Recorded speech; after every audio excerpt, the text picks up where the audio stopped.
important part of that discussion.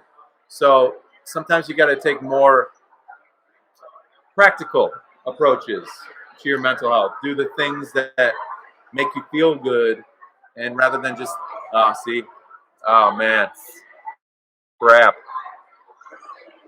Armivo, no. I wonder if you can hear us when we go black. Technical difficulty number 1. I got a little delay. Do you think? Yeah. The answer is you can hear us. Okay, good. The answer is you can hear. Maybe if I turn off my cellular data. Yeah, well, it's the voyage. It's the voyage. We're learning. You're learning with us, and hopefully, our camera will stay nice and strong. Oh, yeah. Yeah, you know what I'm saying? So, as I was saying, we're going to always, every week, every show, talk about things that are important to us in our lives because they build us up, they give us joy, and that's not just nothing. That's being proactive with your mental health in a very practical way and being honest with yourself about the things that support you, the things that make you feel good. Me and AC got to finish the Theory and Beats thing we started working on last night. We get to share that with you today. How did you feel about that, man? Fire. Yeah? This guy came out with you'll see in the video, but it was really funny because he's like, I'm scrapping the whole thing when I get over there. And I'm like, what? Why? And then he's like, I just rewrote it all when you were like coming over here. So yeah, I scrapped it. Oh, I scrapped it. Whoa. Oh, this sucks. But now you feel good? It's better. Cool. I think it's pretty phenomenal. Well, Mike likes it. That's real. That's part of creating. Damn straight. You got to make it. You got to make it first, and then you can evaluate. Yeah. It's cool. People get to hear it. People get to like it. People get to enjoy themselves, or pass it on to the next person and find something that does kind of speak to their soul, right? Speak to their soul. Pass it on. Pass it on. Pass it on. What's been getting you through the last couple of weeks? Oh. Yeah, well, I don't know. What are we supposed to just ignore that? Probably just keep rolling. Good old technology being the bane. Yeah.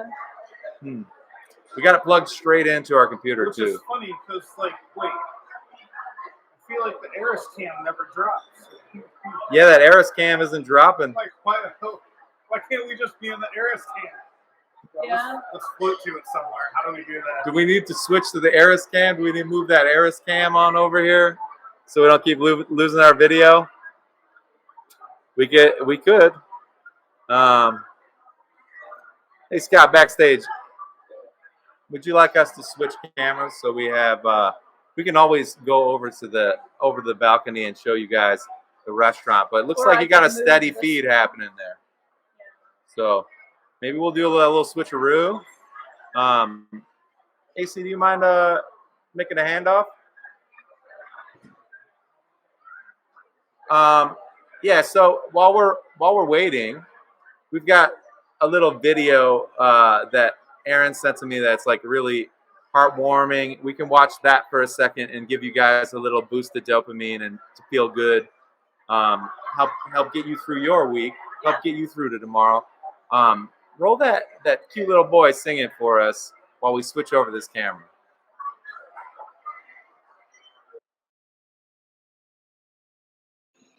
About a thing, 'cause every little thing is gonna be alright.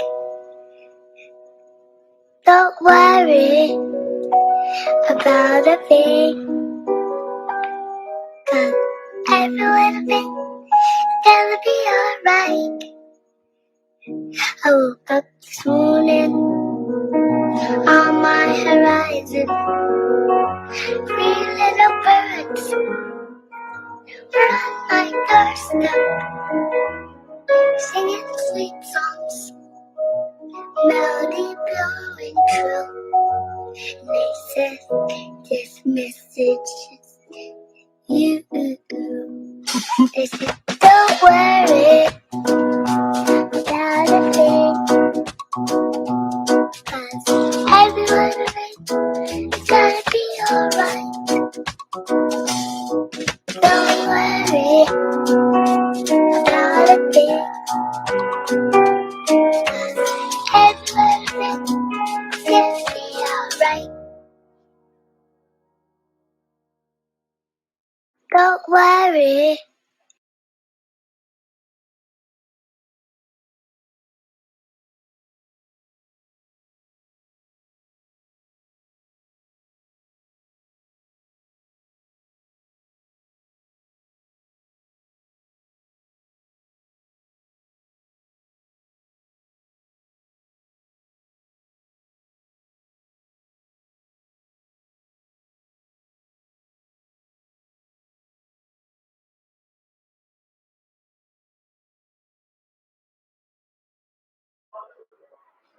All right.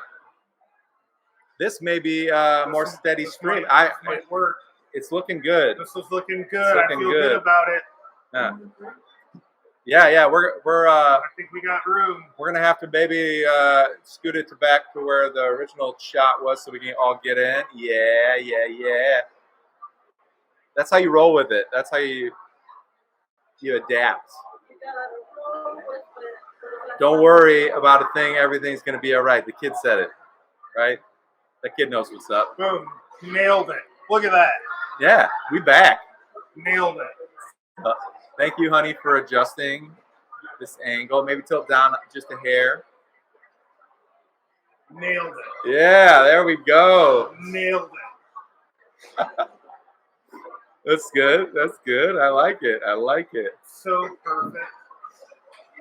We're pretty much where we were. Yeah, All right, Pretty good. well, Did we hit our mark, Mike? we hit our mark.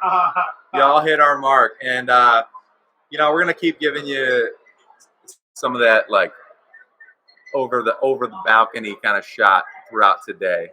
But for now, I think we stuck the landing. yeah. Yeah. Thank you all. Thank you all. Currently, the Meebo may get reconnected. Erin's gonna go mess around with that. It looks like. But I wanted to share something while we do that. We went to Barnes and Nobles. They're having a clearance sale. They are going out of business. The one on Webster. Wait, what? Yeah. Barnes and Noble? Yeah, the one that I went to in the city. Barnes and Noble. Yeah, but like, it doesn't mean like the company is out of business. It's just like this Just this that store. particular That store. particular one. Okay. So it's like a treasure hunt, right? You're looking for all the stuff, Yeah. and you're like, can I get something for $2 or something like that? And this was like what, $4, and it says the box of emotions, and it's kind of shiny, but you can see. And basically, it's a bunch of color cards that are. They have like a color side, like you can see you got like a little pattern going on. And then on the other side, it talks about a specific feeling or emotion, which they're kind of cool. I just thought I'd share a couple with you guys. Here's another one. They're just like really cool, like swatches, basically like paint swatches, like you go to, but like a little bit more than just a flat color. And basically on the other side, you have like different feelings. The categories they see. I'm going to read to you now. Zen, bliss, enjoyment, possibility, ego, heat. Heat? Yeah, like hot stuff. I bring heat like Val Kilmer. That's right, you do. Heartache, angst, loathing, bitterness, and emptiness. So there's some that are pretty like positive, some that are a little bit like on the darker side of that spectrum of feelings. It's dangerous. And I'm glad to hear that our camera quality is great all of a sudden. So that's sick. I kind of want to get one of these cameras now. Yeah, man, that thing's for real. It looks really good. Not talking. So we're gonna pull one for possibility from the possibility section because it is almost spring. All right, and I'm just gonna put them out there, AC. Put them out there. You want to pick one?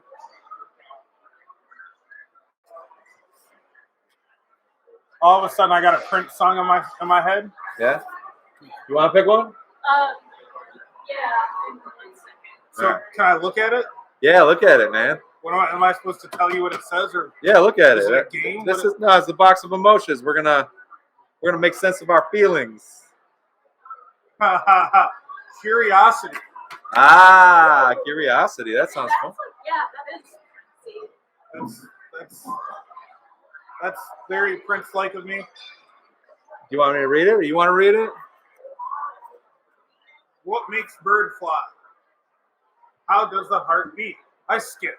You skip? I skipped. You skip? But that's what looked the coolest to me. It's a lot of words in this. All right. What is the emotion though? Curiosity. It's curiosity. So the card reads, it's the itch to find out more, of course. Perfect. The temptation to glance at an open diary or strain to decipher an argument behind you on the bus. It's the restless desire that made Leonardo da Vinci ask, what makes birds fly? How does the heart beat? Without curiosity, it's hard to imagine creativity or invention at all. And there's so much I more. dig it. It's a lot. Well, you don't have to keep going if you don't I'm want. going to take this card with me. All right, fine. You get the card. I like it. Right? Your possibility card says what? Okay, you got that one. Uncertainty. Uncertainty. Tell us about it.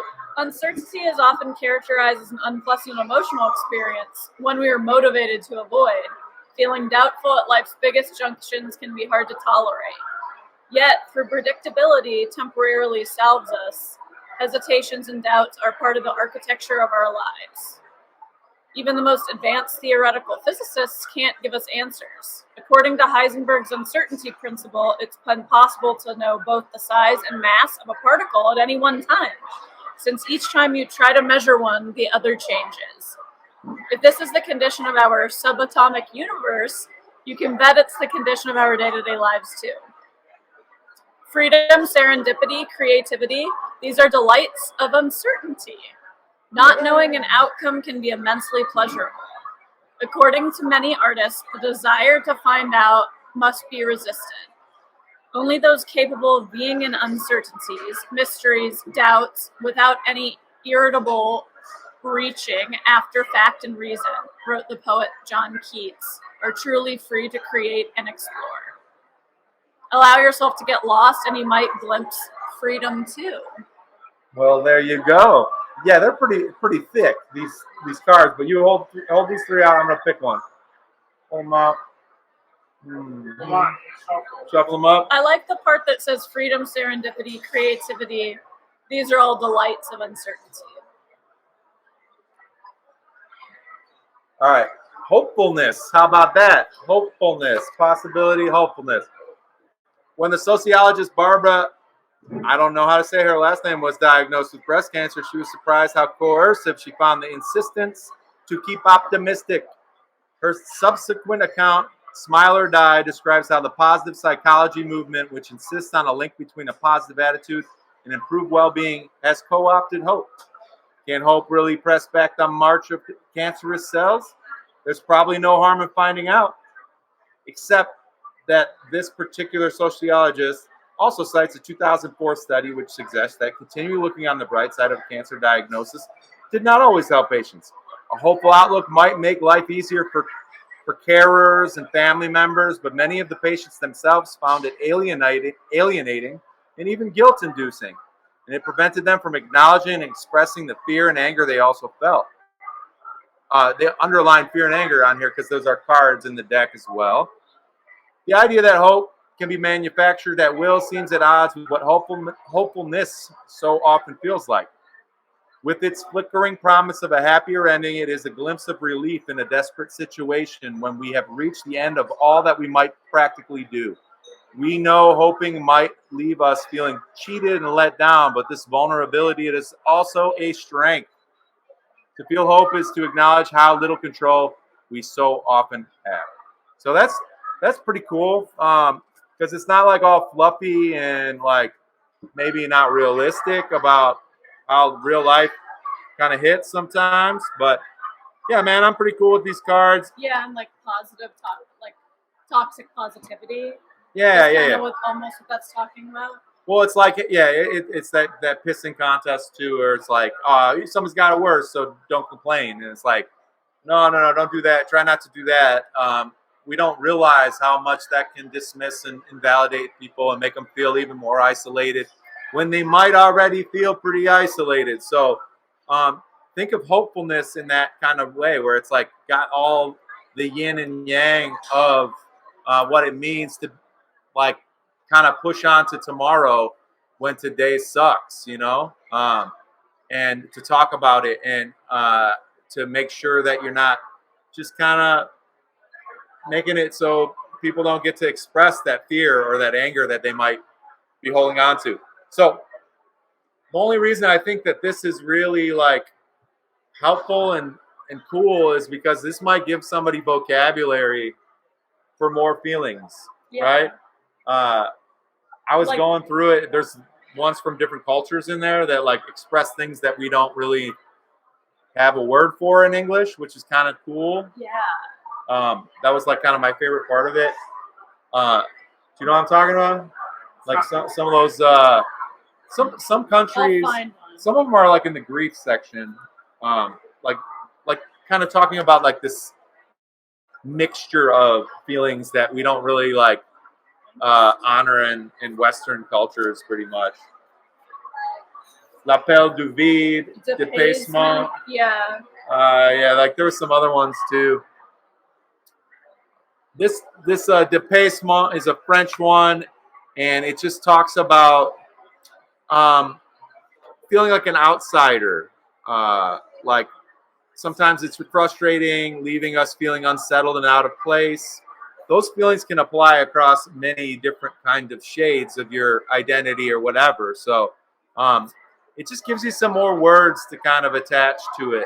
This one is toast, which is a Czech emotion describing shame and resentment and fury. So it's like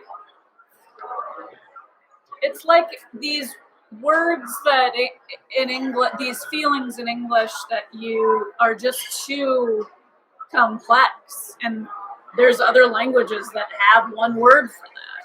This one's pretty powerful. L'appel du vide.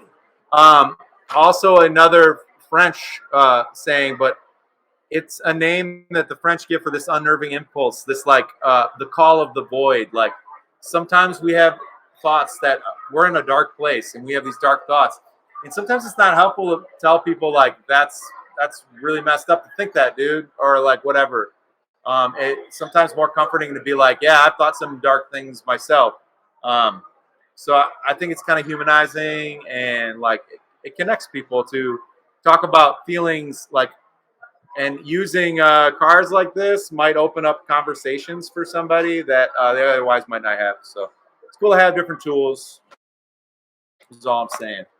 Pretty cool. Box of Emotions. I'm sure there's lots of tools like this and lots of other things online you could find.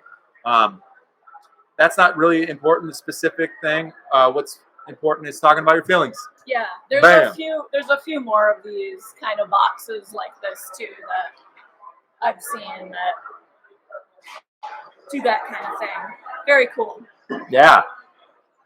How do you feel right now? Do you guys have any feelings right now? I'm frustrated about the camera being crooked. That's fair. You're frustrated. You're frustrated about the camera being crooked, so you're gonna go fix that. I'm excited. I saw this delicious Eris Brunch be delivered up the stairs. That's pretty cool. So we're gonna be taste testing some of the brunch offerings. Holy moly! Look at that. That's UAC. Oh man, thank you, Michelle. Look at that. Look at with your pork belly? Chilaquiles with pork belly. Can you hear it? Brisket. Can you hear it? Brisket, Mike. Oh, okay, brisket. Brisket.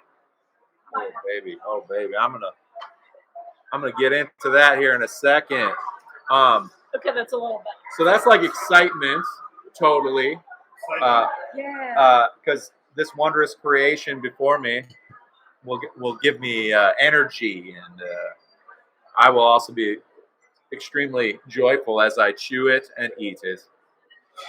How are you feeling right now? I feel like Ricky Bobby and Talladega Nights. Yeah, Ricky Bobby and Talladega The Nights. reason why I say this is like, you know the scene where he's like, I don't know what to do with my hands? Yeah, I don't know what to do with my whole self right now. yeah, Yeah. It's not like when we stream, you know, at the treehouse, or if I'm streaming from my home studio. yeah. So there's lots of things happening around Stimulation. us right now, and I want to look at stuff and people watch, and I can't. Yeah. And like outside, there's cars moving. There's a lot happening, and I don't know. A lot of stimulation. A lot of stimulation. But you know, that's good. You're letting it out. No, I don't know what to do with myself. I think you're doing just fine, my man. I think the other thing that I wanted to kind of highlight that I saw this week that I think is pretty helpful, if you ever are struggling with your mental health, and you might be haven't had somebody in your life, like validate that stuff is a biological thing, and they're just like trying to make it about something else, like your strength or your character or your willpower or some shit like that. This is something deeply ingrained in many generations for a lot of different reasons. So, like, rather than like belabor that point, I think it's always helpful to point to science. So there's this cool graphic I came across. I believe Erin also sent it to me because it's just like a really cool way of visualizing how trauma impacts the brain. So I wanted to just kind of read about a couple parts of the brain here, because really, honestly, people are like, oh, it's the brain. It's your brain and it's your mental health. And like, they're real general about it most of the time. And I find that sometimes given additional information, I could then maybe justify to myself on a hard day that like, this isn't like you being a bad thing. You're fine, man. This is your prefrontal cortex doing its thing. So prefrontal cortex, that's like the big part in the front. Prefrontal cortex controls complex cognitive behavior, personality expression, decision making, and moderating social behavior. So with trauma, and trauma could be a lot of things, and it's the individual impact. So with trauma, the prefrontal cortex for all of us becomes suppressed. It doesn't do what it's supposed to be doing. So it makes it hard to regulate emotions, and fear is as like a rational, thing, because your rational thinking is impaired. Your prefrontal cortex is impacted and suppressed by trauma is like the long and short of that, making it hard to regulate. Yeah. I'll do Broca's area. Yeah. Turn that mic. The blue one. No. Broca's area actually is pointing to a part of the prefrontal cortex. Gotcha.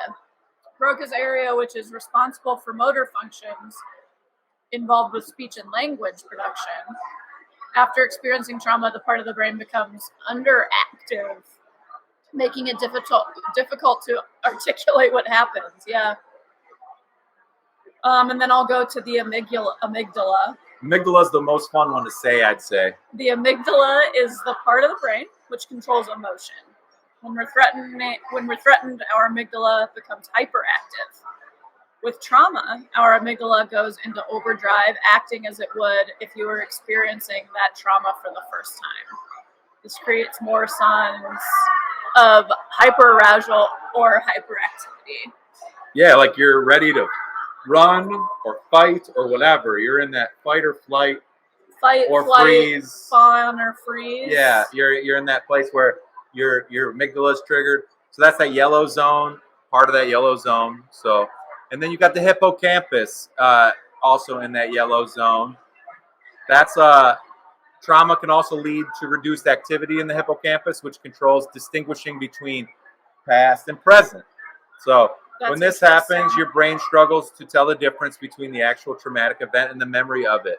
Triggers can feel as threatening as the trauma itself. So when they talk about the very stereotypical caricature of like a soldier having a flashback to Vietnam or something like that,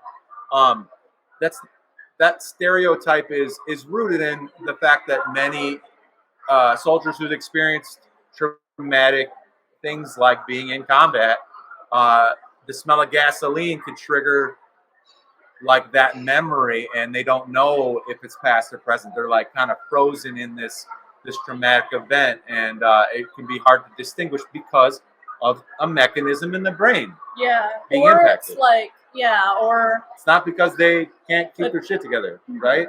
So this is another really great way of just trying to make it about health. Not mental, separate from physical health, but just health. So, I'm sorry, were you going to say something else about that? no. Yeah. Pretty cool, right? I'm eating these rosemary potatoes though. You're eating those rosemary potatoes? You taste that rosemary? Well, so thank you for sharing that graphic, honey. That was very, very helpful. Made me feel good. So, all right. Moving on.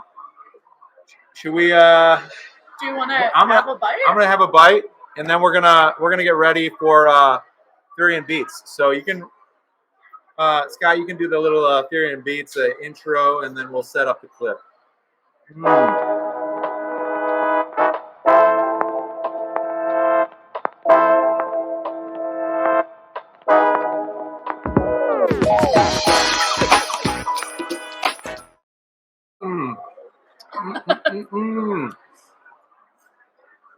All right. Hey, man.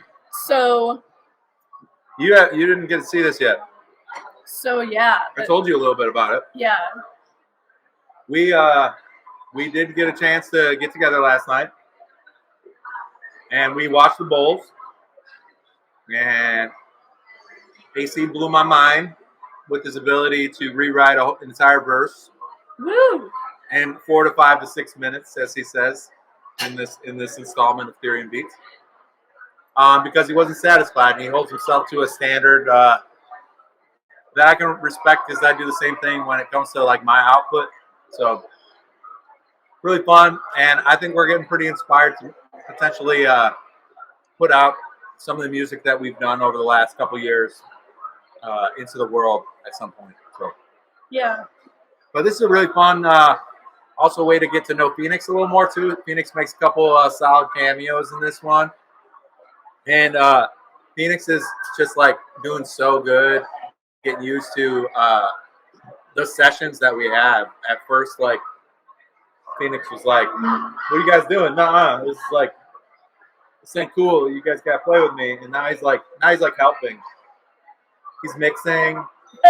He's with his little paws. Do it again. You're proud of him, aren't you? I bet. It's all right. Yeah. All right. So yeah, let's roll the conclusion of Theory and Beats, the Dulcimer editions.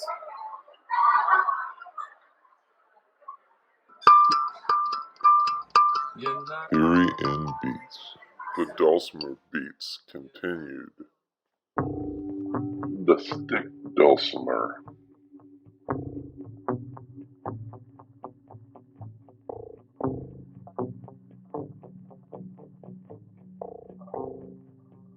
On the last installment. I'm going to show you this other riff. Maybe it will inspire something. I just want that one.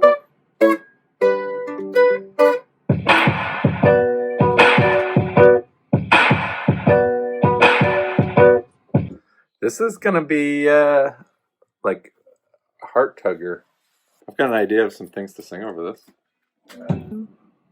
What would you do? What would you do if you weren't afraid? You like it?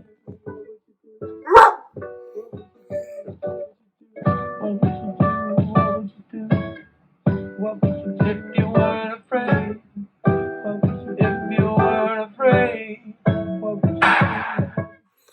Don't know where we're going, but I know it won't be boring.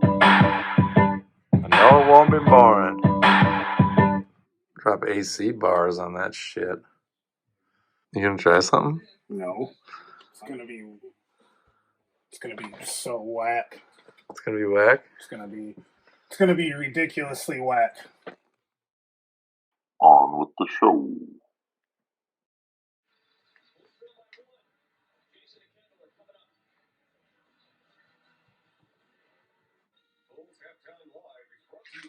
How's that beat going?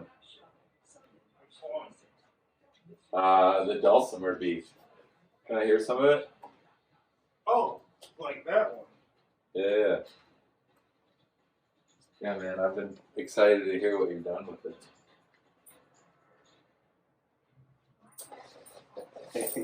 Get up, you fuck.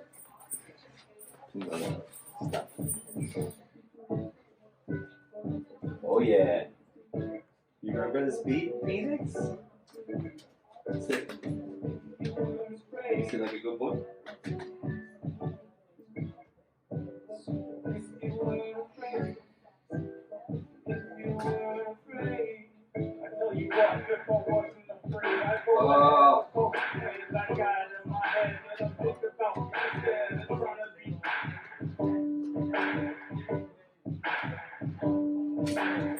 You hear your daddy?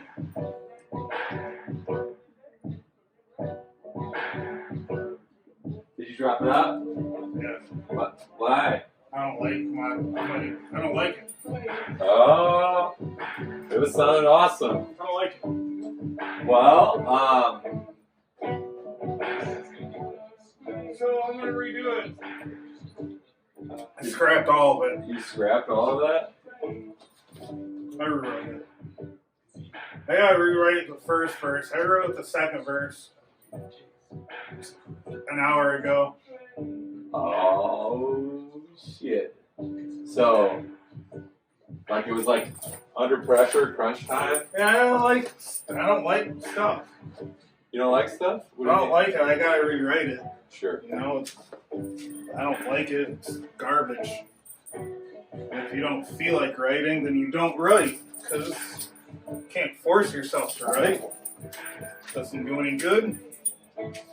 Yeah. But I was kind of forced to write it because I knew you were coming over.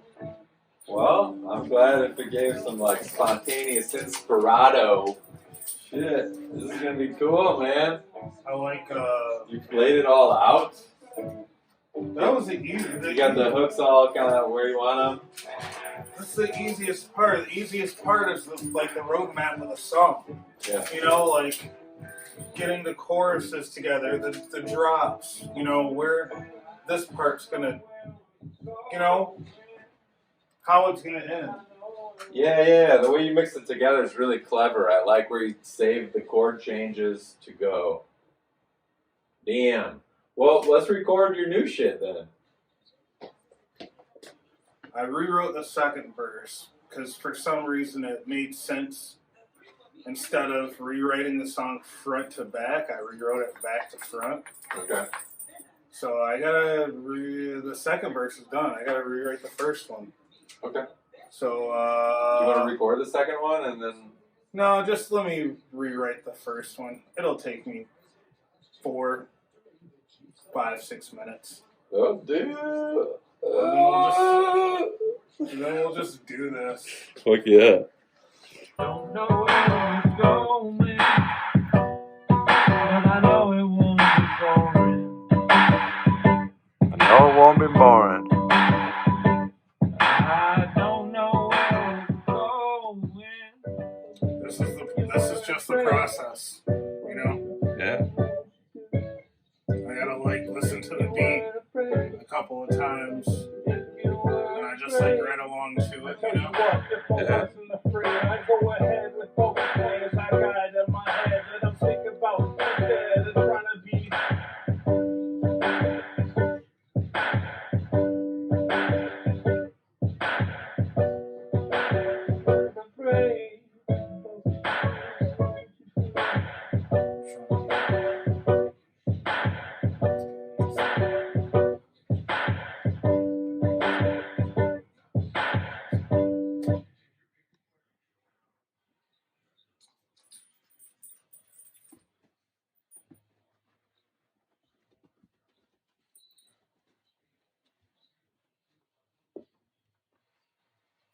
You're cute. You're so cute.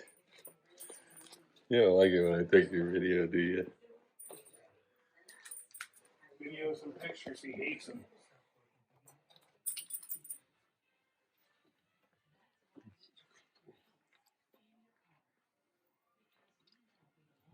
Oh, yeah.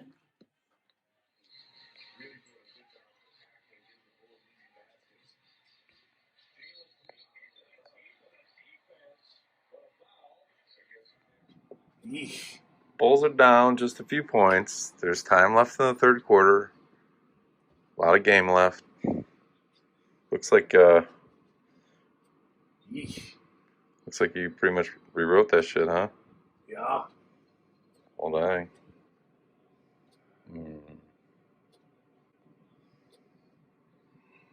Oh, hello, microphone. I'm getting tired. I'm getting bored.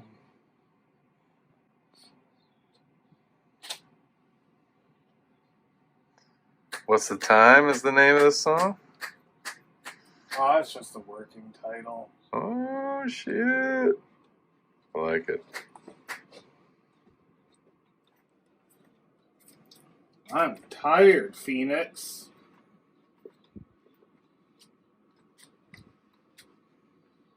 Hello? Hello. Okay. Blah, blah, blah, blah, blah. That's how I check the microphone levels when I rap. I'm like, blah, blah, blah, blah, blah, blah, blah. Good. Covers a range of Blah. frequencies. Can you hear the reverb in that? No. Probably not, no. Blah, blah, blah, blah. Okay. I'm trying to go ahead with these plans. No more day napping. Let's get it snapping. It's time to go and make it happen. Pitter patter. Let's get it after it. And I'm gonna get this track, motherfucker. Pitter patter, let's get after it. Yeah! Fuck yeah! I'm trying to go ahead with these plans. No more day napping. Let's get it snapping. It's time to go and make it happen. Pitter happen. Da da da da da da da da. Zada vada zada zada vada gada zada. Zada vada vada da go and start it over. No more day napping. Let's get it snapping. It's time to make it happen. Pitter patter. Let's get after it. No time like the present. The time is now. Do away with the lazy. Hell yeah, it's So getting I there. can redo that one. Hell yeah. And then go ahead and do this. Motherfucking AC! Motherfucking AC! You just gotta go clear. Safe and sound with Phoenix. It's so simple, can't you see? Because at the end of the day, it's where you want to be. Oh, So- shit, here we go, here we go. I gotta redo all those. It's okay, I'm glad to hear this rewritten stuff. It's awesome. I think a bunch of our songs are good enough to put out there into the world. They're fucking awesome. Ethereum Beats album.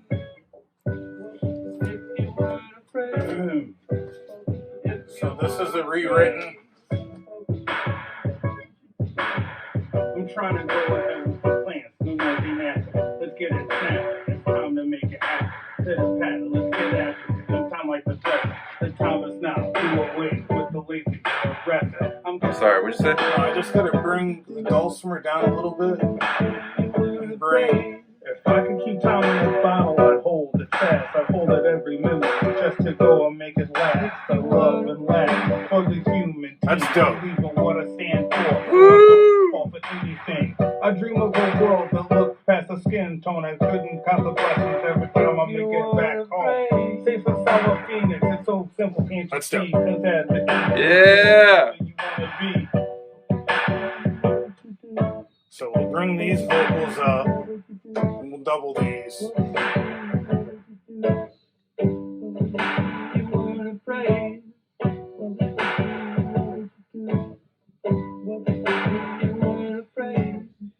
And here's that other vocal line that we didn't use but brought back. Don't know where we're going, but I know it won't Makes it like kind of a coda, like an ending section. It's like I slightly don't know where different. it's going, but I know it won't be boring if you weren't afraid.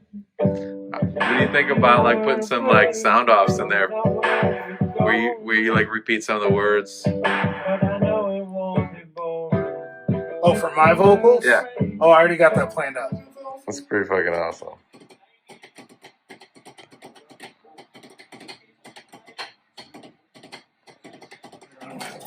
Skateboarding.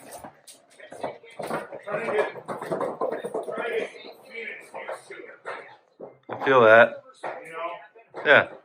doesn't like people skateboarding. So I just Yeah, it's a good way to get them used to it for sure. try and skateboard through the apartment. Plus, no one can tell me that I can't skateboard in my apartment. That's true. Except for Oh shit, they're gonna show it, aren't they? They sure Here we go. are. Here we go. Here we go. Alley-oop. How do they do that shit? I love that shit. And the Bulls won. Bonus. Theory and Beats.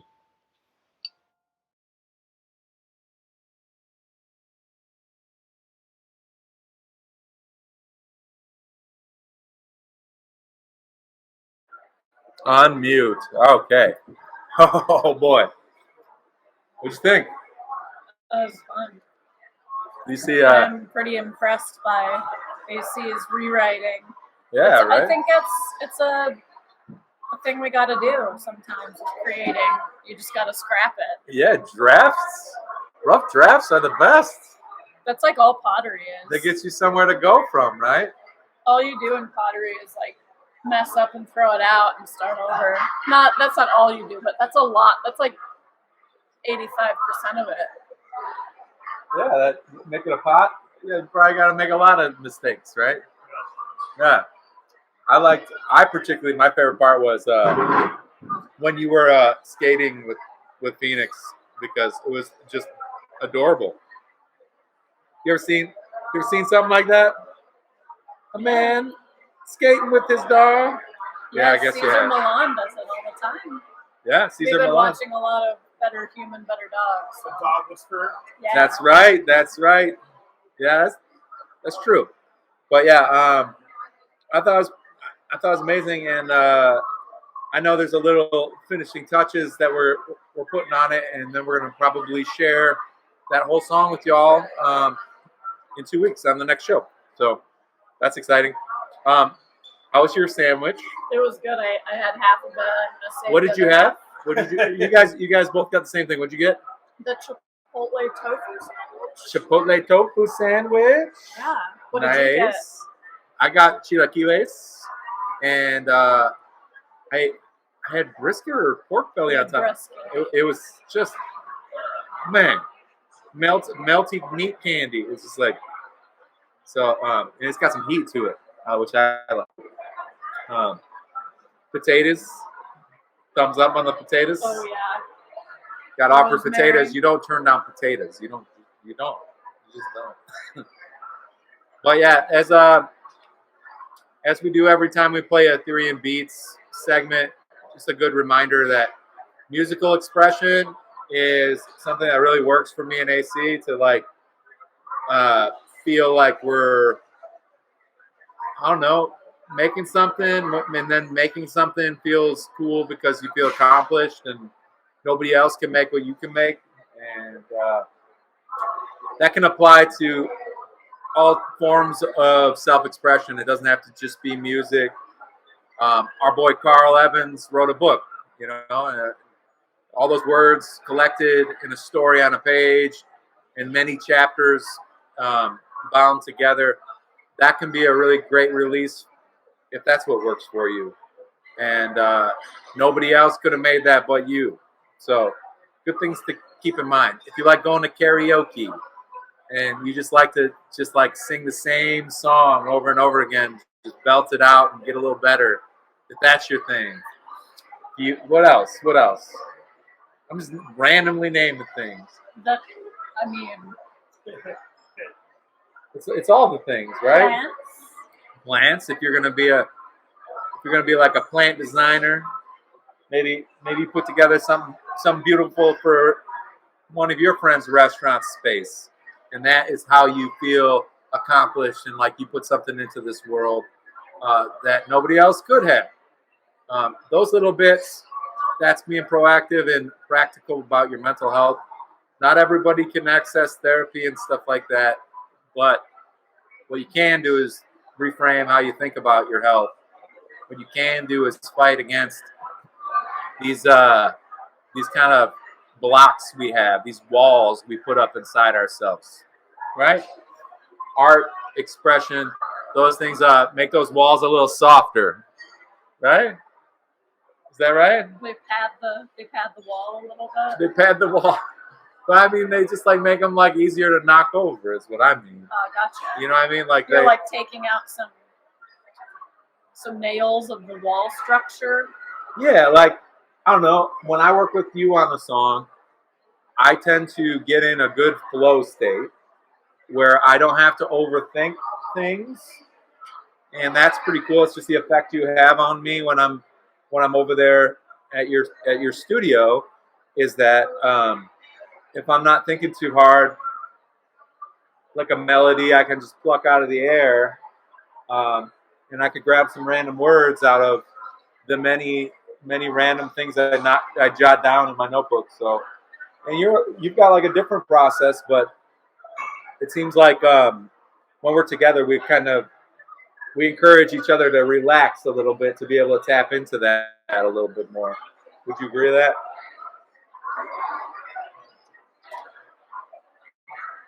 Yeah. I mean, I can only speak for myself, but like you definitely. I just tell you when it's wrong. You just tell me when it's. You're like, nah, I'm working. You're pretty encouraging though. You don't really like. There's not too many times you're like, that's wrong. And when I say it's wrong, it's like do it again. Yeah, but Another take. You can do that better. you don't ever like make me like kind of get all like stiff though, and like where like the ideas can't flow is what I mean. You just have that calming effect on me, I guess. Yeah. So It's all fun. Fun working with you on those songs, and I can't wait to share the completed track very soon. Did you guys notice we got the Eris live cam back up? Yeah. That's pretty cool. People are just devouring the Eris brunch menu right now. It's a lot of people. Sucking down some ciders and having a blast. If you've never been here before, you definitely should make your way to Old Irving Park and visit. This building that we're in is glorious. It's an old Masonic temple. It's over 100 years old. That's what this is. It's historic. Yeah, and it was also, I learned from Michelle that it was a Korean church too after that. And yeah, basically they got to have their 5-year anniversary recently. And we got to come here for that. They did an awesome fundraiser. Cherish Our Stages, this can right here. So basically this can represents a collaboration between Eris and Civil, Chicago Independent Venue League. If you don't know about them, they did a lot of tremendously important work during the lockdown and the pandemic to try and help people that work in the music industry, in entertainment, and in other kind of gigging areas to stay afloat, venues and such, production people. Civil is the Chicago Independent Venue League. Chicago Independent Venue League provides music venue workers access to mental health resources. And they did this in collaboration with Sleeping Village and Civil. So that one's really yummy. It's a little cherry in the cider with vanilla. Mm-hmm. It's a good one. We got to have it super fresh. Cherish Our Stages. So cool. So Eris is special because their food and their cider it's all just top notch. The surroundings is top notch, but the cherry on top. See what I did there? Cherry. The cherry on top is that they care about their community and they do everything that they can to collaborate and partner to make things happen. They raised a bunch of money for Civil that night with raffles and stuff like that, special throwback menu items. It was just a really great time. And so since it's 2 o'clock, we're gonna be transitioning into our guest portion. We're gonna cheers to mental health. We're gonna have Michelle from Eris come join us. We're gonna scoot on down the bench. We're gonna have Trevor Rose-Hamblin from Old Irving Brewing, one of my favorites in the city, food and beer wise. You've probably seen me walking around town in my Beezer hoodie and repping OIB as well. So we're gonna transition into that part of the chat. You guys want to kind of scoot on down? We'll make some room for our esteemed guests, our hosts, really. And I'm gonna crack one of these ciders open. I think maybe. Let's do that. All right, we still got. I won't encroach on your space too much, my man. Whenever you're ready, you want to come. Yeah. And I'm going to make sure that I've got a special backup just in case you can't hear our man over the din. But let's Hello. Hello. How's it going? let's get Michelle in here. Let's All right. yeah, there we go. That's perfect. Hey, Trevor. What's up? Hey guys, how's it going? Can you hear me? Yeah. Yeah. Sweet. Man. Hello. You. It's Trevor. Trevor I know, Rose-Hamblin, super excited that he was able to Irving. make it today. Thank you, Trevor. Yeah, my pleasure. I wish I could be there eating brunch with you guys, but I'm on Dada duty today. My wife is on the south side, kind of doing some work, so I'm here at the home office, losing my mind slowly. So yeah, everything's good. That's awesome. Papa Trevor. I know, right? Guys, he's like a professional dad now. Like you've been a dad now for a couple years, right? Yeah, almost 3 years. Yeah, he's growing up fast. Wow. Big old boy. That's awesome, man. Yeah. I bet you guys have a lot of fun being silly and stuff. Yeah, absolutely. We were having a lot of fun today. Our thing is hanging out on the bed and watching Peppa Pig. And he's pretty funny. There's a character named George, and he does the English accent when he says George. So he goes, George! And it's the only British thing he does, but it's pretty good. George. That's cute. A young Englishman. It's probably because he's growing up in a beer hall. Yeah, probably. Tavern. Cool. Yeah. So you have a beautiful building, obviously, Michelle. We kind of raved about this building that we're sitting in. Trevor also has like a very large, open. It's got that like UK vibe, right? Like, is that kind of? Would you guys say that? Total beer hall. He's got the beer hall vibe going. Germany 100%. and like Europe, like it's like if people that haven't been out of America haven't seen any beer halls, like the closest thing I could think of is like what? Old Irving. Yeah, there you go. Yeah. So no, it's very big space for them over there, and they've got tons of like large tables and like really open. Ours is a little bit more leveled and like these big booths, but yeah, when you talk about drinking a beer in a beer hall, definitely OIB. Well, you guys' food menus too also make me think of the times that I've been overseas, and like the way that they treat brew pubs has made its way here, like at this point. But I think you guys were kind of like the first places that I went to that were just like bringing that authentic, like brew pub, like food, meeting this high level of like chefs and stuff like that. How long have you guys been friends in the industry? Honestly, I think we started being friends when we both moved in the same neighborhood, right, Trevor? Yeah, about that. I mean, like, OIB. I think when we were having like city council or the council meetings and stuff like that locally, that's when you and I first met, before either of us were open, since we opened around the same time.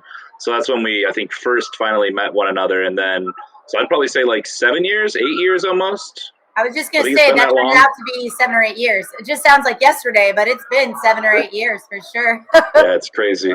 It's crazy. Yeah. I just remember when that space was going to open, we haven't even thought about opening here yet. So, because OIB definitely opened. You guys opened up a year before we did? 2016. Oh, geez, 2 years. Oh, my goodness. So, yeah.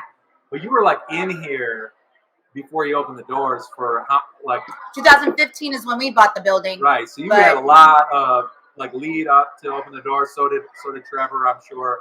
But yeah, 8 years. That's about how long we've been together. Yeah. Yes. Yeah. Yes.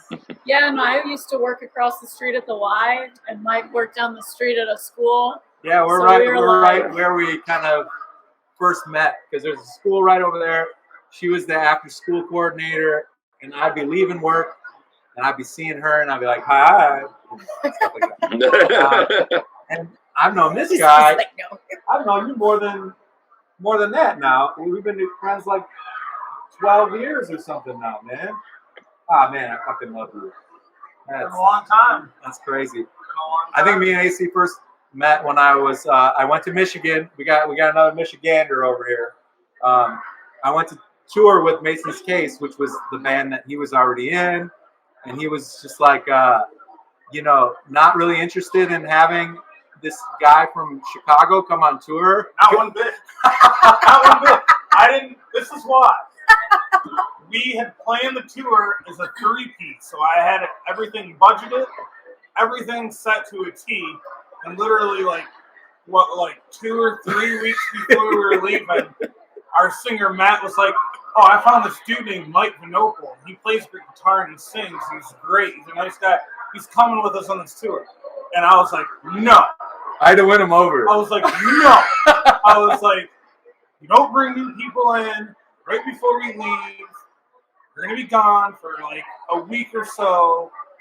What if this dude like has like a nasty drug problem? What if he's like a weird like I don't know. Like, I am weird. what if he's like a You weird call low-key that. racist? What if he wets the bed? Yeah. What if like all these like Worst case just scenarios. all these like Yeah. just everything?" I was like, "No." Who knows? No. And then I met him, and Aww. We worked it out. here we are, 12 years later. Where in Michigan you from, Trevor? Ypsilanti, right next to Ann Arbor. Near Ann Arbor. Near Ann Arbor. Yeah, Ypsilanti. Ah, Where in Ann Arbor? where? Ypsilanti? Ypsilanti. Oh, Ipsy. Oh, I'm sorry. Yeah, I was like, No, man, come on. Iggy Pop's from there. We're good. Lansing. yeah. We got Lansing love right here. I lived in East Lansing for a minute. Yeah, I partied there a lot. Yeah, I me partied too. a lot on, partied there a lot. A lot on Eastern Michigan's campus. Yeah. in Ipsy. Oh, man. Yep. You and I could, yeah. Well, I'll get your number. this is the other thing too, because since this is all about service, you guys are like some big time leaders in the service world here in Chicago and probably in the region of the Midwest. I mean, you got gold medals, both of you. This guy was like a career kitchen guy when he first moved to Chicago, moved in with me. I had a spare bedroom. I was like, move here. He worked at Lily's Q. Slinging barbecue, and he just kind of hit his limit. Where I know you guys have known plenty of friends and stuff and colleagues that have hit their limit and gone on to do other things. Me and him both work in music retail at the moment, just at a warehouse. Do you find that now that we're in this like post-pandemic, that some people are like seeing some improvements, or do you feel like people have kind of forgotten that we had all this momentum where we're trying to change the industry, like on the tail end of like quarantine and lockdown and stuff like that? How are you guys kind of like, since you're in it, what's kind of your take on what's that like temperature right now with the industry and like change that like was talked about over the last few transformational years? You want to go first, Trevor? Or do you want me to go first? Yeah, I can go first. I mean, there's there's kind of some changes in just how we run restaurants in general. I think for me, we've had to learn how to be like more efficient. Obviously, during that time, the labor pool significantly shrunk because a lot of people maybe took the time whilst in quarantine to find new passions, maybe get degrees, things like that. So we've kind of had like this whole new breed of folks come in. And I think for me, I kind of seen it as like an opportunity to maybe change the face of the industry a little bit in the way that we do things at OIB. We found some efficiencies. We try to schedule in a way that gives people the time off when they need it. And then making sure that people are able to have some kind of semblance of like a work-life balance is always massively important. And I think that's become more important to the overall demographic of the general restaurant worker. I think people seem to embrace the fact that, you know, they want to go on trips more often and things like that. I think after going through something so heartily traumatic, that makes a lot of sense. I mean, I can see it in myself wanting, you know, more personal time. It's kind of helped me look at work in a very different light and kind of gauge the level of importance of that work and find that balance between myself and the work that we do. That's awesome. Yeah, I agree with everything Trevor said. I think there's also technology now that is able to help us provide a better experience, not just for our guests, but also for our employees. So for us, like if someone does call off and we need to try to figure out how we're going to either find someone to come in that day or just this last minute, luckily for us, we use a certain type of POS system that allows us to keep the service still there, but we don't have to worry so much about that employee having to figure out how they're going to get their shift covered. How are we going to find someone else to take care of this? I also agree with the life is too short statement in general, because I think that's something I lived by even when I was younger. You know, like I always try to get these things done off my bucket list, and then COVID happened and it stopped everybody. Yeah. I mean, you know, at least the people that I know, excuse me, I shouldn't say it stopped everybody, but the circles that we all ran in, people stopped. Mm-hmm. And it was dangerous. It was, you know, people died. I mean, all this kind of stuff happened. And when coming back into this workforce, all of a sudden, a couple things happened. One, the guest is not always right, which is, I was looking back at some old things that I was putting together for a job description. And inside that job description, Trevor, I saw it said to bring an atmosphere here where the guest is always either right or the guest is always like satisfied. I just went to myself, I'm like, oh my God, how old is this? Like, which company did I find this from? You know, because it's like not the same. No. So changing the policies, changing the way we try to, even the idea of pushing someone to work. And when I say pushing, previously people would work doubles. They would work 8 hours, sometimes 10 hours. It's not the same. No one physically can do that anymore. And you have to recognize that. So when Trevor said the changes in what our industry is going through, I agree 100%. We need to be more open to other people's lives and what they do outside of this, and also for them to be able to make money, but also for our business to survive. Yeah, you guys are like great examples of adaptability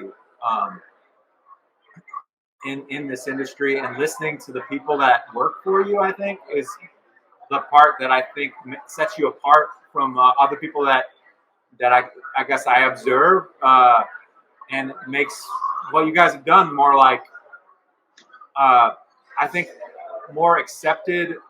And you've made because the people you are, you care, you're nurturing, you care about your workforce, and they weren't just like numbers or like profit and loss figures for you guys. They were people that you cared about and wanted to work with and wanted to figure out how to support. So the way that you guys sent out surveys or like just had face-to-face conversations with the people that remained in your kind of under your leadership is really cool, because I think like that's like a good kind of like elbow in the ribs to like every other industry. Listen to your fucking people, like see how we could rebrand this space of this industry, or like take this as a reset on the customer's not always right, or any number or of like those. it doesn't have to be the way it was. Yeah, it doesn't mean you're taking it away. You're still providing a beautiful experience. It's just that sometimes the amount of criticism that we would get, whether it's towards our staff or whether towards us, was just to a point where mentality had to change. Yeah. I mean, the world was different. Yep. People didn't understand even how to explain their own selves. You know what I'm saying? So like before we tolerated that and just kind of brushed it off, now there's no tolerating it anymore. You can't do that to a human being. Yeah. I mean, I will say that I think that whole experience has led me. I mean, I already was pretty well situated with all the work that we've done in the past, Mike, with creating, 86 of Silence and all that other stuff. So I had a pretty good feel for empathy, right, and sympathy. And some of the folks that came to the front door during that time with their emotions, they would pack them up in really different and unique ways. And a lot of times I think we were kind of the scapegoats for those emotions. And I think we took it in stride a lot of times. I've had people cry at me during that time. I had people yell at me. I had people want to have fun. They're just like, you could tell there was just, everyone had their own like little pent up emotions. But the thing I really learned for myself in terms of how I approach my business and how I approach the people that I manage is that as much as I'm here to empathize with them and sympathize with them, I also use it as an opportunity for them to show them, for me to show them that I'm a person with thoughts, feelings, and emotions too, not just to our staff, but to our guests too, where there was a lot of drawing the line in what was appropriate and what wasn't appropriate. And so if you handed me something where it was very judgmental of me, I would tell you in that moment exactly how that made me feel. And I think that takes a lot of people aback, because as leaders, Michelle and I in the restaurant business, and I'm sure you guys that have worked in the restaurants as well feel this, we aren't supposed to wear our emotions on our shoulder. We're supposed to tuck it down and be a part of the machine and keep going. And I think that making sure that we're showing the world that it's okay to say exactly how you're feeling in that moment, and doing that work is so vastly important in how we lead, because then the staff, the team, the guests all kind of follow that lead. And it's like, no, when you come to OIB and you work here, or you come to Eris and you work here, it is absolutely 100% okay to be a human being with thoughts, feelings, and emotions. And you are not going to keep your feelings on the outside and not bring them in. And you're not going to keep the feelings that you get here and not take them outside. So that was a big one for us. Yeah, I love that. Opening that door too, like as managers, I think is not something that maybe was done as often. And you come out of something that like affected so many people on so many levels. I think we had a golden opportunity to make sure that conversation didn't like continue to like be in the background. It's like we've carried that forward from like the time that we're all kind of quarantined and stuff. I feel like now that a lot of people have gone back to some semblance of their life before, it's more like a comfortable conversation to open up about and not feel like somebody's not going to get it. And I think that's just been like a little bit of a silver lining of sorts, like and on all that shit that we experienced. I just saw this link come through, this all about beer, addressing mental health in the beer industry, and it's got a really handsome picture of our dude, Trevor. Oh man, that's like almost the same flannel I've got. OIB flannel that I've worn ragged. Mine's got like a Sherpa hood. But tell us about this, man. What's going down here? On the all about beer, and just so you know, if you want to hear the full thing, Mike, there's a link on that where you guys can actually listen to it. I get really personal in that one, so I would just anybody who's going to give that a listen that's watching this right now, just understand that it's pretty intense. And I let those people know before I gave that speech that it was going to be that way. My little preamble. But yeah, I got a random call from the New Hampshire Brewers Conference, and they were interested in having me speak. They saw some of the work that I did with Joel back in the day in another brewing write-up about mental health in the beer industry. and they really liked what we had to say, and they invited me out to speak. And I was really impressed by their dedication to exactly what they wanted to do in New Hampshire. Being on the East Coast, they have a lot of issues with drug addiction, overdoses, but the way they're handling it was amazing. They have Narcan kits, Narcan emergency kits in like every single like public place there. They've been able to like absolutely take down the amount of deaths from overdoses to almost nothing now because of these Narcan safety kits everywhere. And then a big one they deal with too is alcoholism related to, different stressors in the industry. So I came up and I did our 86 to Silence training, sharing some personal experiences and hearing from the crowd, and it seemed to connect. A lot of folks, I've forged some really close friendships from that little speech, and I had some fun out there in New Hampshire, and I was really appreciative to be invited. It was really cool to kind of get back into it after being so many years not doing it. Oh, that's awesome. I mean, it's really like there's a few people that I can think of that have kind of moved me in a way that you have when I've listened to you speak. Carl Evans being one of them. Hi, Carl.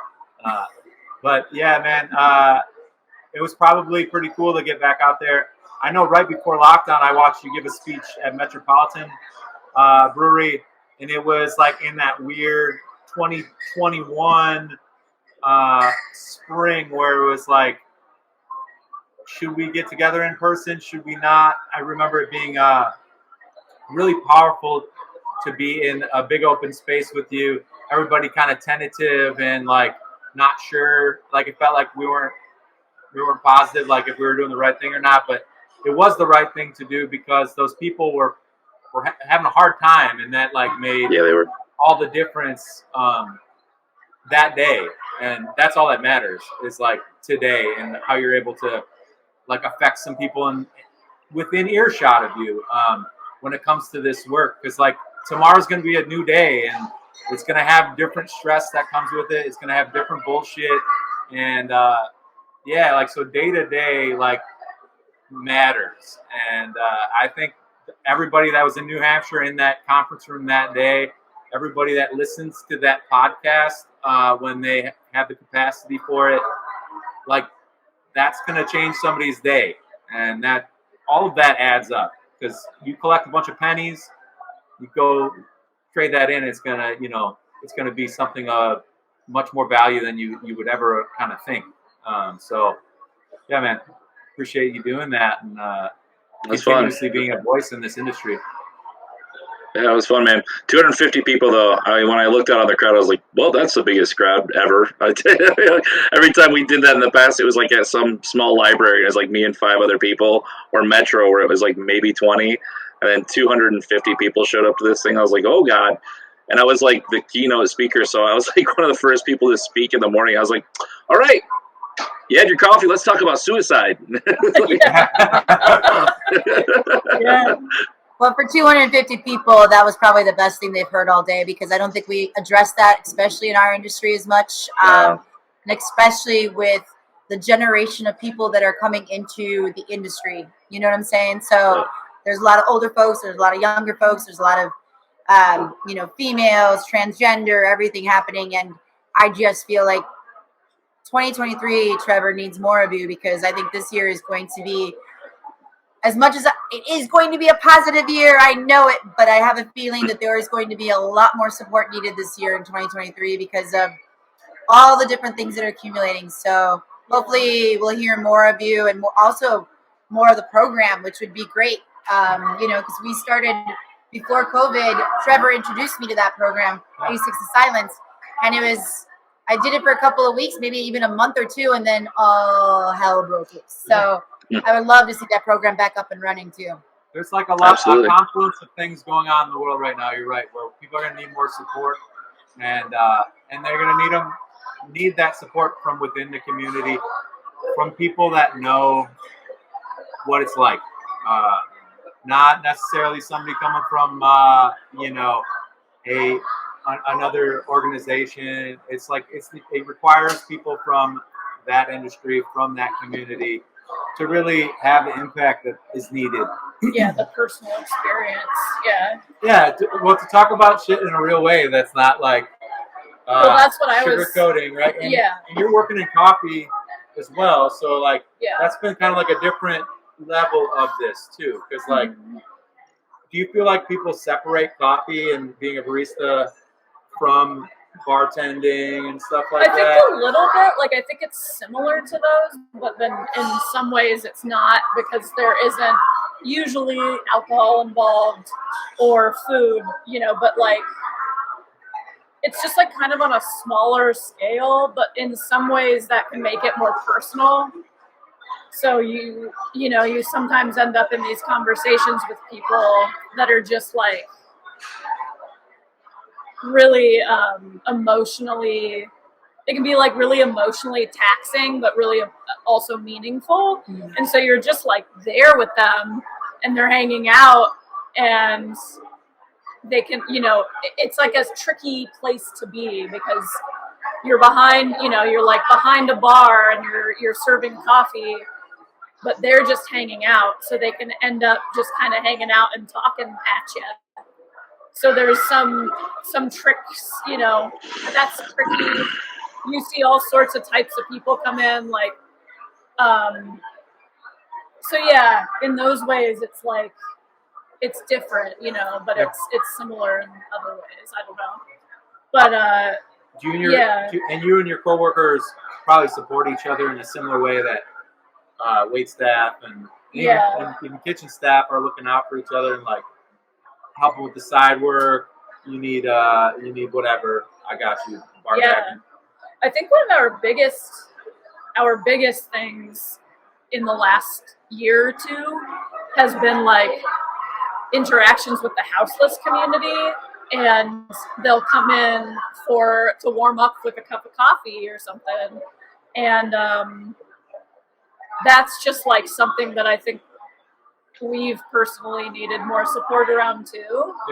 And lots of people don't have experience or knowledge around that. So yeah, that's happened more in coffee than in restaurants for me. That makes sense. But yeah, I think that's something we need to talk about more. I think just in general, like what you guys are saying as sort of managers or what have you, is that you're very self-aware and you've done the work. And I think our industries need more of that in general, just that self-awareness, therapy, being open and honest with your people. That all just makes such a big difference. So. Yeah, the collection of greater perspective will produce less like blind spots and like less pitfalls. Yeah. How long has it been since you worked in the kitchen? You remember? 7 years. 7 years? Okay. When you were working in the kitchen, did you and the other people working on the line or whatever, did you talk about the stress? Did you talk about like, hey man, I'm having a day? You guys just blinders on, get your shit done? You knock out your tickets, you go outside, smoke a cigarette. Maybe hit your warning. Yeah. Yeah. Maybe, depending on who's working in front of the house that night. Yeah. They might bring you a shot. Yeah. But there was no talking about your feelings or any of that, Like, if anything, the most you would talk... No, I'm really serious. The most it would be is like, you would finish your shift, close it, you would have your, duty drink at the bar, and then you would leave work and go to, another bar down the street or something. Yeah. And then you would start, you wouldn't talk about how you felt, you would talk about what Christine was. You would vent. Super venting. So, I mean, in one sense, I guess that's good, because you're, you're getting it off your chest, how you felt, you know, which helps, but you're not talking about how you feel. You know what I mean? So it's like... heart. And you needed that warm up of a couple drinks and a couple hours of hanging out, basically. I wonder if things have changed, because I've been out of the game for a bit. Because I know when I was in it, it was You couldn't. There was like, bro, what's up? Let's go. Yeah. Having a rough day? You crying? Go home. Hit the clock. Go home. There was like, Yeah. so I don't know if now like. It probably depends. It Like, really depends still. I don't know if probably. people get, hey, let's step off the line. Let's go outside and breathe. I don't know. I don't. It happens now. You know what I mean? Like- It does happen now. At least in our location, I'm pretty sure it says same thing over at OIB with Trevor's location. Just because it's like I can't have the tension. Yeah. There's just too much tension, and knowing what I know about certain tensions, and when you walk in that atmosphere, either if you leave it, it's gonna blow. Yeah. And not everyone's got the capacity, especially after the last 3 years, to be able to hold it in anymore. Yeah. So I've had many conversations with people that don't want to have conversations. Like I can't force them, but I will sit them down at a table and say, okay, guys, for us to move forward, you two need to talk this through. Yeah. You are a team. You're going to be working together. And has it backfired? Yes, of course, it has backfired. But most of the time now, I feel like people can at least get the feeling out, whether it's actually going to be following through, but they're in a better emotional state when they get back on the line. Sure. Like there isn't a bomb going to go off. They might not like each other, but there's not a bomb. Yeah.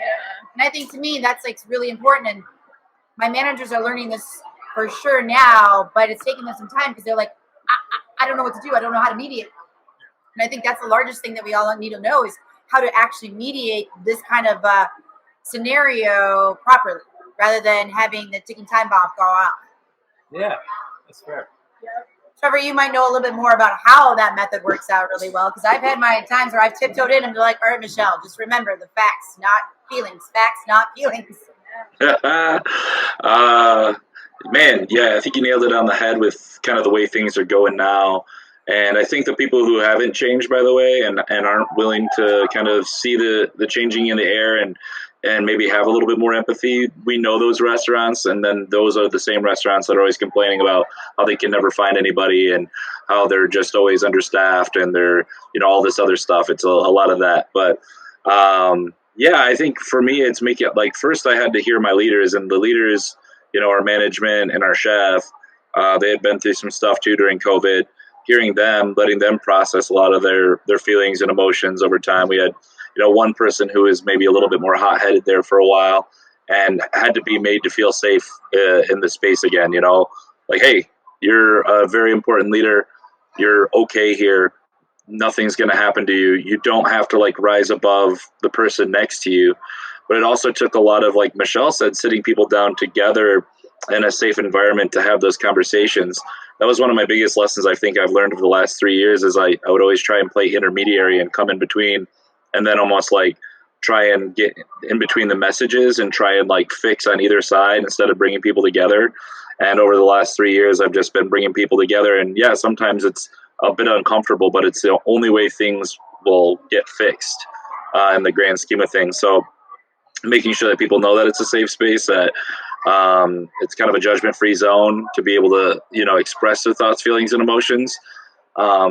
Sometimes, I can see people as they do it, realize halfway through, as they say it out loud to the person they're talking to, that they're like, oh, I'm way off base, or you'll actually see the processes start and people become more reasonable in that moment. And it's been really beautiful to see. I'm so proud of my team right now. I feel like they're all working together really well. My leadership is really in a good headspace lately. They've been looking at a lot of the way they conduct themselves in our business just on their own. Hey, I'm going to take a harder look at my drinking, man. I really want to start thinking about changing my relationship with alcohol. And you can tell these people are starting to think about longer term employment and longer term life goals.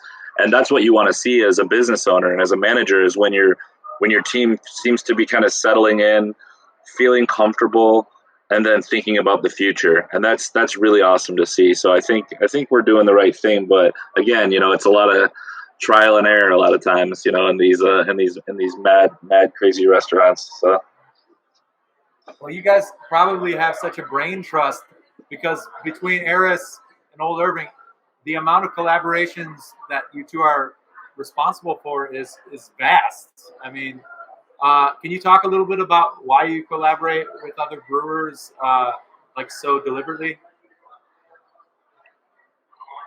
You want to go, Michelle? For us? Yeah, for sure.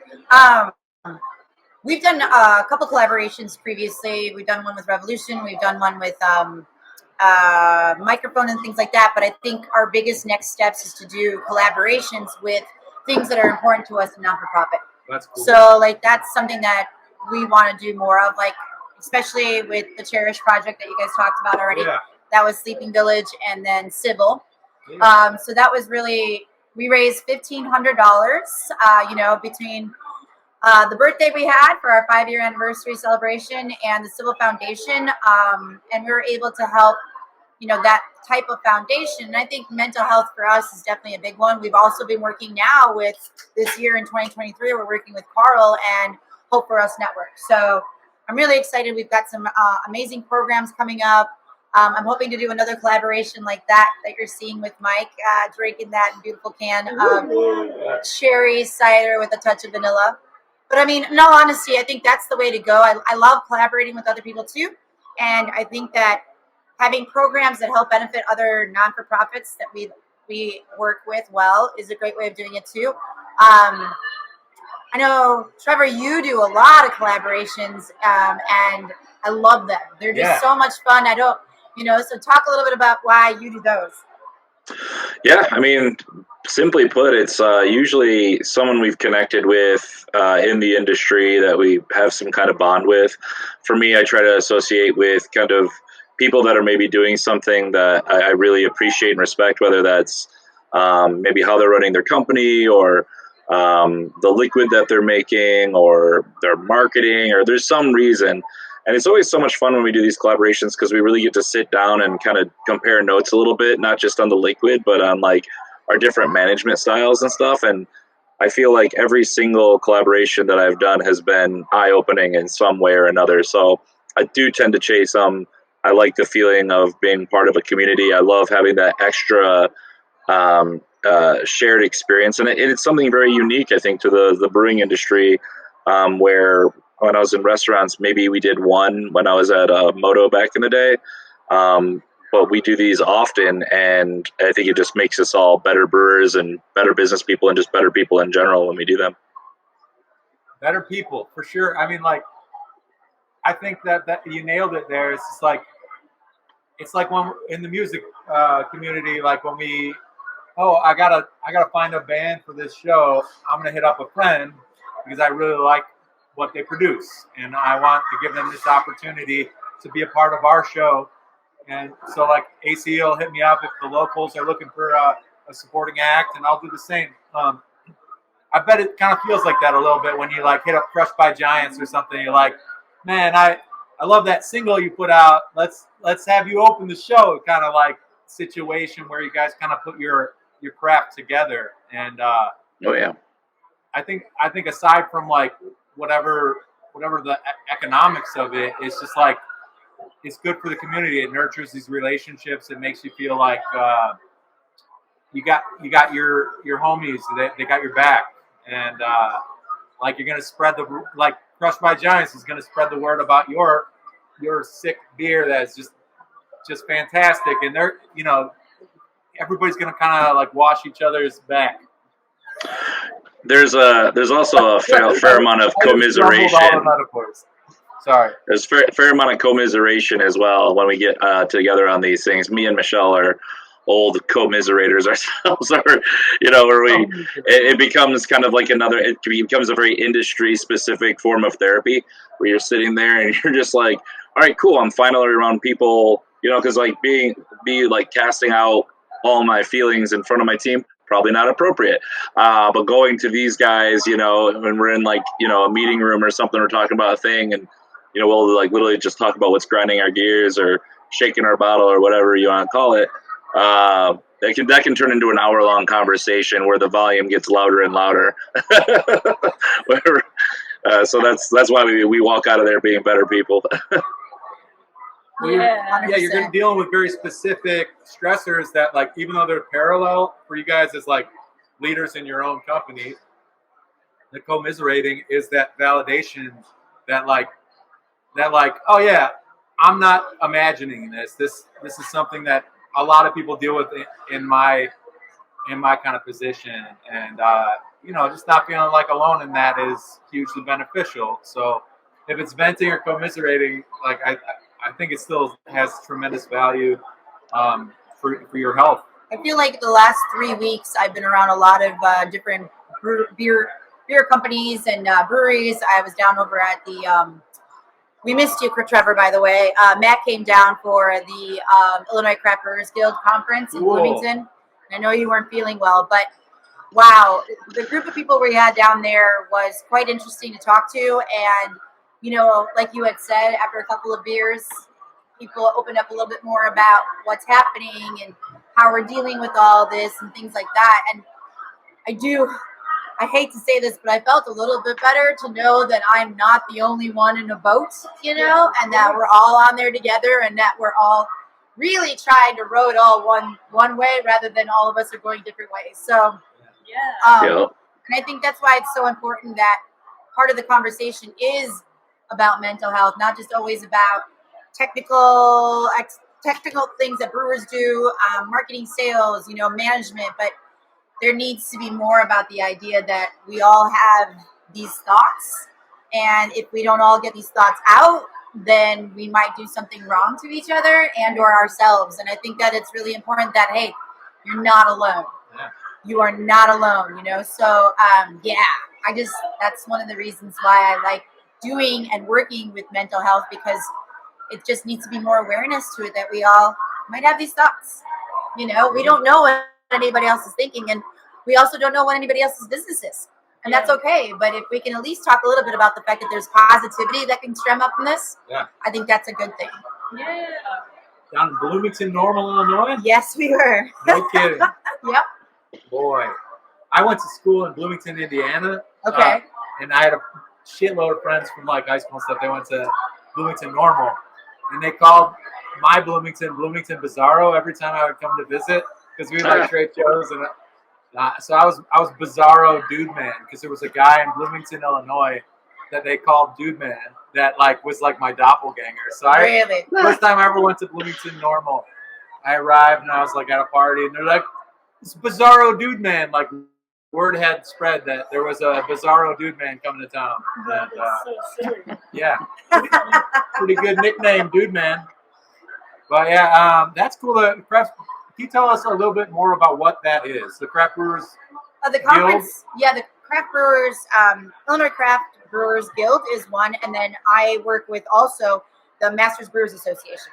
Dang. So, the two of them together put on a conference that is actually ran by Illinois Craft Brewers Conference, but the seminars come from some of us over at the Masters Brewers Association. So there is technical conference where, actually, let me take that back. That conference is a bit of both. So we talk about management styles, we talk about marketing, we talk about sales, and then we talk about actual technical brewer skills. So we had one on reclaiming CO2. We had another seminar in regards to pasteurization. So that it's a 2-day event where it allows brewers to come down, owners, brewers, other people in that industry, to learn about what's happening in our industry and different techniques and different ideas of how to improve. Right. Yeah. It's like professional development for people in your industry. Absolutely. Kind of steered by people in the industry. Correct. So when I was a teacher, the professional development would be chosen by somebody that had no fucking clue what was going on in the classroom. They either haven't been a teacher for 20 years or they were maybe never a teacher. So I'd be sitting in these conferences just being like, are you kidding me right now? So that's so refreshing to hear that you guys have stuff that's kind of usable and valuable, and people can engage with it. And like Trevor said, once they settle into their position and they're thinking about the future and how they want to kind of enhance their skill sets or how they want to grow or build upon it, that's really great. That we have larger ones too. Obviously, the CBC, and we have other conferences. And when I say we, brewers, so Trevor, more you guys, but I do love going to them because as an owner, I know just a little enough to be dangerous, but not. Don't put me physically in there, okay? Sure. I'm not going to be able to brew a beer. I mean, shouldn't say I will not.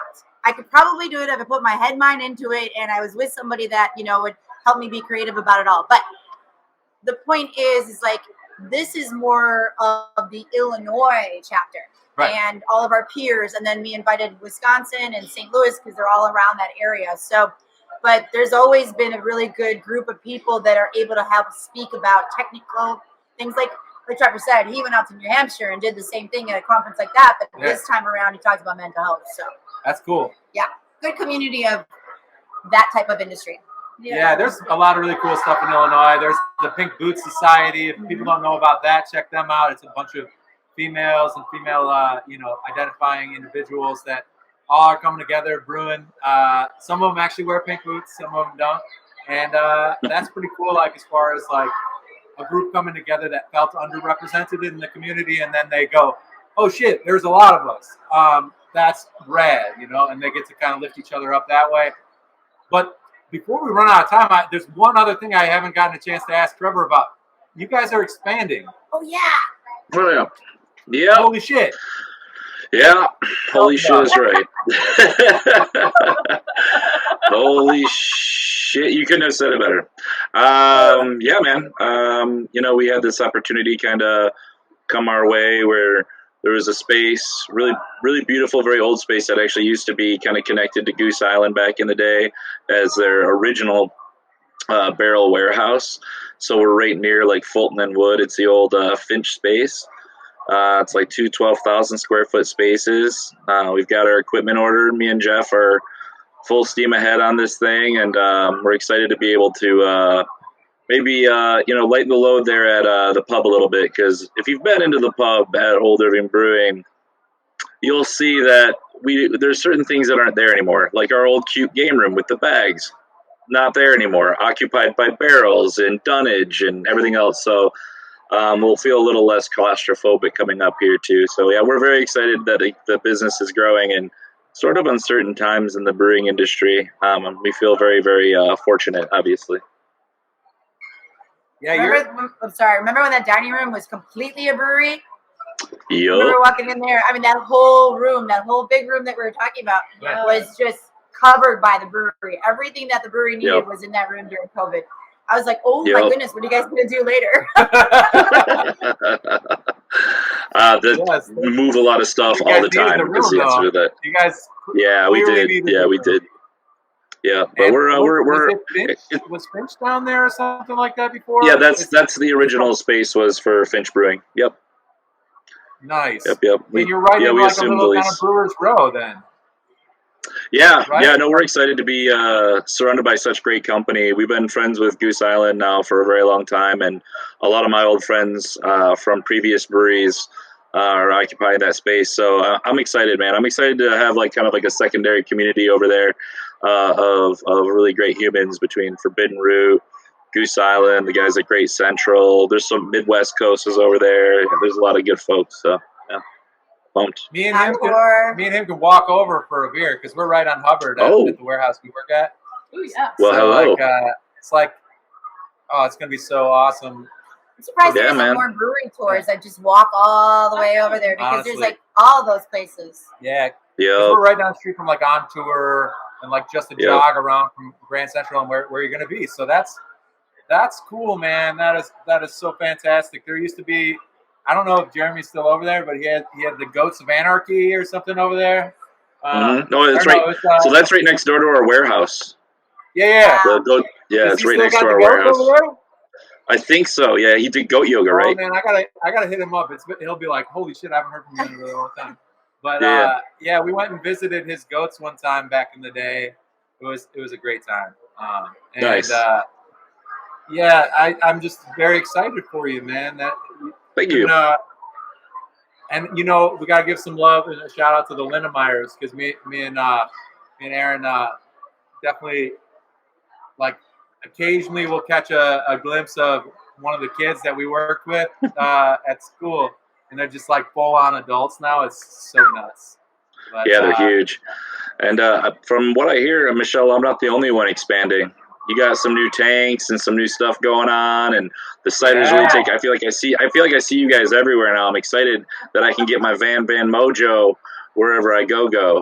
So That's so funny. I just opened that up. No, Nice. we're really excited. Yes. Yeah, we decided to do it on our space. And so we have that 5,500 gallon tank outside and this beautiful storage area so that we can put those cans somewhere. And we can definitely have a cold storage space too. So we're hoping to ramp up some of our wholesale. We're trying to follow your lead, buddy. We're trying to follow your lead. Yeah, when I got here, don't I follow was it like, too close. We made some Don't worry. mistakes. Believe me, I stumble every day. Yo. first thing I said to her when I came up here today was, "Hey, am I like losing it, or is that like a whole structure outside that wasn't here the last time I was here?" And she's like, "Oh no, that's definitely That's there. new. More space. That's awesome, I right?" have a silly question for you guys. Out of all the drinks that you make, what's your favorite? What's like your own personal, or like what's your personal go-to? Yeah. I can tell you my favorite at Eris. Yeah, go for it. Yeah, what's your favorite at Eris? That Van Mojo, though. I love it. It's Van a Van blueberry Mojo. cider that they dry hop with mosaic, so it's got a lot more than just the fruit component there. I love that cider. Every time I go in, I get that. But I'm also an avid fan of having it with a little side of whiskey, because whiskey and apple cider together, man, it's like the best combination ever. So I'll have me a little nip of whiskey on the side. That's my favorite thing to do. That's the Trevor. You should put that. You put it on the That's menu. the Trevor. That'll be the Trevor from now on. Yeah. Yeah, Van Mojo. There you go. Sidecar bourbon, something like that. Heck yeah. I'll be honest with you. I have two favorites. So Beezer's always been like the first like hazy that I've ever had. So like, well, the true hazy that I really enjoy. I've had a lot of hazy. So Beezer was something we started, but my husband and I, we got married purposely on Krampus Day so that I would remember December 5th. And so every year since we met and got engaged, we've been doing Krampus Day, grabbing his Krampus. So we are big fans of that. And you know that because I bought my husband a sweatshirt from you guys. I'm always like, hey, Trevor, hold that for me because I need it. So if you come to my house, you will find many different years of Krampus and Krampus cookies. And I forgot what the last one was recently, but we've got He's like, I don't know. I know, right? We've got like 3 years of Krampus because we've been married for 3 years. So we keep That's one can. awesome. Oh, that's so cool. We're doing it 5 year, I love by that the way, story. with all your Krampus cans. Hell yeah, So I love that. You maybe already knew that little factoid about them. Or Yeah, is this the we first got to you've do heard of that? we got to do some kind of infusion just for you two. Like just do like a little six still, like a little six still of Krampus love. That would be Yeah. awesome. But if Robin's listening right now, he's gonna hold you to it. So. That's fine. Hold me to it, man. I think it'd be awesome. I love that story. Maybe we'll have to do a Van Mojo and whiskey barrels and get that out for you. Let's that go. would be fun too. Let's go. Look at this. We're collaborating right Yeah, now. Here, yeah. Future, here we come. This is how it happens, kids. You're seeing it in real time. It's really cool though. It's really cool because it's the same way that like I watch other friends collaborate on like stuff in the kitchen. It's the same way I watch some of my musician friends like just get together and there's this beautiful like energy that just collides and it like multiplies and you start firing off ideas. It's not unlike what we do when we're in the studio making a beat, because it's like sometimes you feel like you need that feedback or something like that, and then it like just kind of feeds itself, and that's the best kind of collaboration when you're just kind of vibing off each other and like getting each other pumped up. For sure. You guys have any other questions for our esteemed guests before we wrap things up? It's about that time. Just want to know where the whiskey. Oh, you want to know when the whiskey drink comes out? Yeah, definitely. Well, I'm sure Michelle will be the first to tell you. Yeah. He's got to hold off one more. No worries. When it comes out, I'll let you know. And on that tip, I just want to thank both of you guys also for like showing other people in the brewing industry too that like having options for the people that want to come to your awesome spot, want to eat your awesome food, but they don't imbibe, like for whatever personal reasons they have. Yeah. You guys make it so welcoming, like by having like athletic and like different options of non-alcoholic things, so people can still feel like they're being social, they're having something delicious, and they're kicking it with their friends. I think that's done more good in the industry than you probably realize. Just the example you've set. So, thank you. Awesome. Those options have to be there. I mean, you Yeah. know, Yep. like we want to welcome everyone in, so everyone has the opportunity to be happy in a place they can eat at and drink at, and or not drink and be part of the life. Yeah. Oh, and I've had some people that were so anti-sours before they had some of your fruited sours, man. And they're like, holy shit, I didn't know it could be like this. So, I appreciate guys, that. thank you so much for being with us on our first ever live episode on location of the Tomorrow Show. So, Thanks for having us. yeah, thank you for Yeah. hosting us. Thank you for the amazing Thanks food. for coming, Trevor. We're really excited to do this Yeah. today. Yeah. Thanks for having me, y'all. It was awesome. Great seeing all your faces. Yeah, I can't wait. I'm gonna come give you a hug here in 3D. Maybe this week I'll be able to swing that. And Nice. yeah, man, keep doing what you're doing. We're really You proud guys of both too. you guys. Thank you. And cheers to mental health, right? Cheers to mental health. And Cheers, y'all. we're gonna be back in 2 weeks. Tomorrow show with Erin D, AC, and Mike B on the Hope for Us Network on Twitch. Thank you, Scott, for bearing with us and helping support all the technical glitches and things. You're the man, Scott. We couldn't do the show without you. And Carl, thanks for making this happen, man.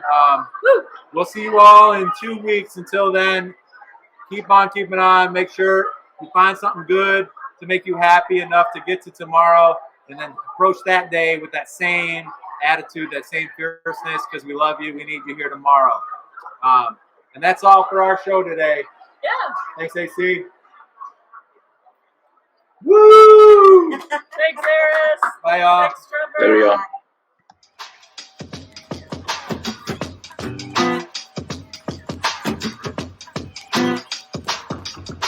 Tomorrow show. Tomorrow show. Tomorrow show.